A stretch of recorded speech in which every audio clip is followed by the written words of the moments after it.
আসসালামু আলাইকুম। এই দেখেন বোয়াল মাছ আজকে রানমু, ভাজি করমু।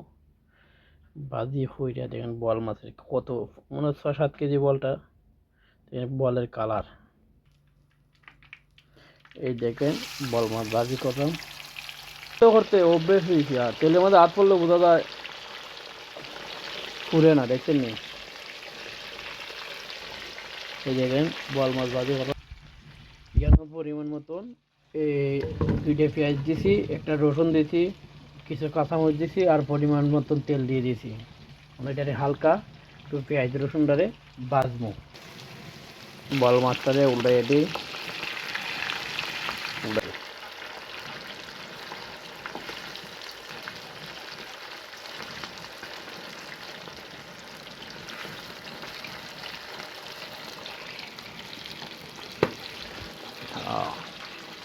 বুঝলাম না, তেল তো দেখতে নেই। রান্না করতে করতে অলরেডি উল্টাই দিয়ে দিছি মাছ। সবাইকে দাওয়াত রইল, চলে আসেন। অলরেডি আমার পেঁয়াজ রসুন ভাজা হয়ে গেছে, তাই পরিমাণ মতন হলুদ দিয়ে দিলাম, এরপরে বাকরও দিয়ে দিলাম পরিমাণ মতন, আর স্বাদ মতন একটু লবণ দিয়ে দিছি। এরপরে একটু দেখবো, আর বাকি মশলা দিলাম, দিয়া মানে বর্তমানে একটু লাড়া দিব। লাড়াই দিয়ে হালকা একটু পানি দিয়ে দিব, পানি দিয়ে অল্প পানি দিয়ে দিলাম, কারণ মশলাটা তো দেখেন মশলাটা পানি দিয়ে দিয়েছি। মশলাটা একটু অলরেডি আমার বল মাছ ভাজা হয়ে গেছে, এই দেখেন। আর মশলাও আমার অলরেডি বোনা হয়ে গেছে, অলরেডি মশলাও বোনা হয়ে গেছে, বোনা হয়ে গেছে মশলা, তেলটা বাইয়ে গেছে।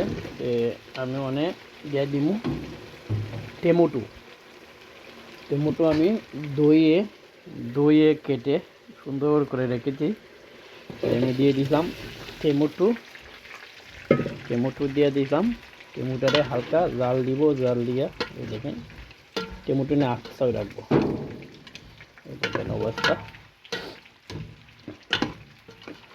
দেখছেন নি? অলরেডি আমার টমেটো হয়ে গেছে, হালকা হইব। টমেটোটা আমি ভাঙতাম না, এই বর্তমানে মানে মাছটা দিয়ে দিব। মাছটা দিয়া হালকা পানি দিয়া জাল দিব। টমেটো তো মানে বেশি জালও লাগে না। এই দেখেন, দেখছেন নি? তেল কিন্তু গরম, রান্না করতে করতে হাতে আর গরম লাগে না, বুঝছেন নি? এই দেখেন কি অবস্থা।